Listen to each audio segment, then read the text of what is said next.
If somebody wants to be in movies, you can buy their life and say, we'll do 2 movies of your life for that year, or 3 or 4 or 5, depending on how interesting that person is. If their life is interesting enough, they can go on forever. In '65 at the Silver Factory, the tempo took a change when Edie Sedgwick came in from Boston with her Harvard clique and to be the new girl of the year.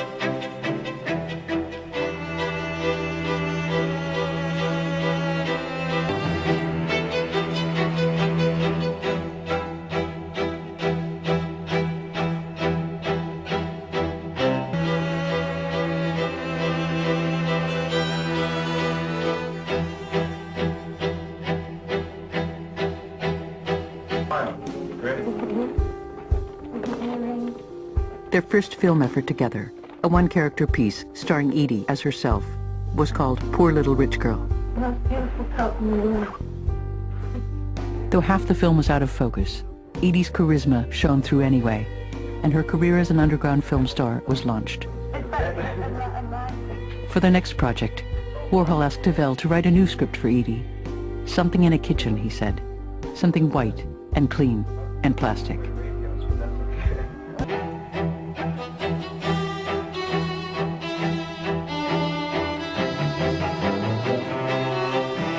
Kitchen.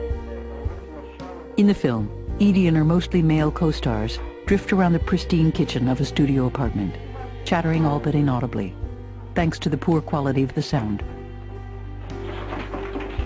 It ends when one of her co-stars, for no apparent reason, strangles her on the kitchen table, while the rest of the party look on. In what would prove to be in many ways her best film, Beauty Number 2, Sedgwick could be seen sprawling nearly naked on a bed with a handsome young man, while from the darkness off camera, an unseen man lays siege to her with a series of increasingly personal and hostile questions. What do you mean? Say that again. What do you keep asking me what I mean for? You know damn well what I mean. I don't know what you mean. What do you mean? Why would I say, what do you mean, if I knew what you mean? And it was electric. And the extraordinary thing about the film was that there was the third actor, this sort of voice.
And they were very personal questions. How does that sound, Edie?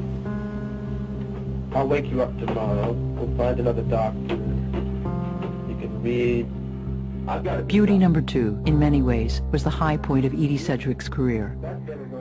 By the time it premiered on July 17, 1965, to glowing reviews that certified her status as the queen of underground film in New York, her relationship with Warhol had already begun to sour.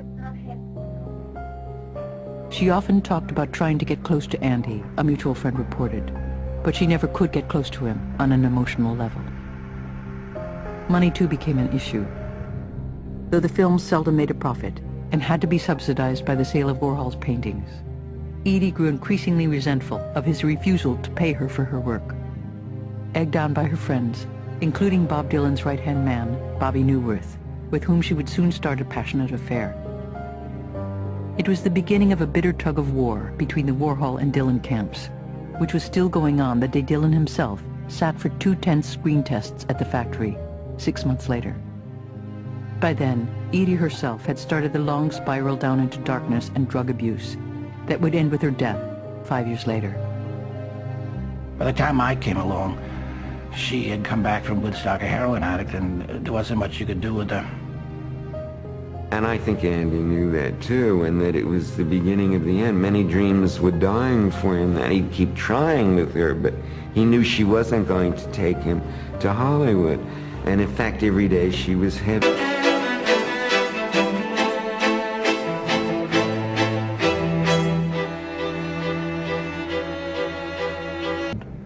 It was sickening what happened to a large number of people who were wrapped up in that dream. And a lot of people had their hearts broken forever.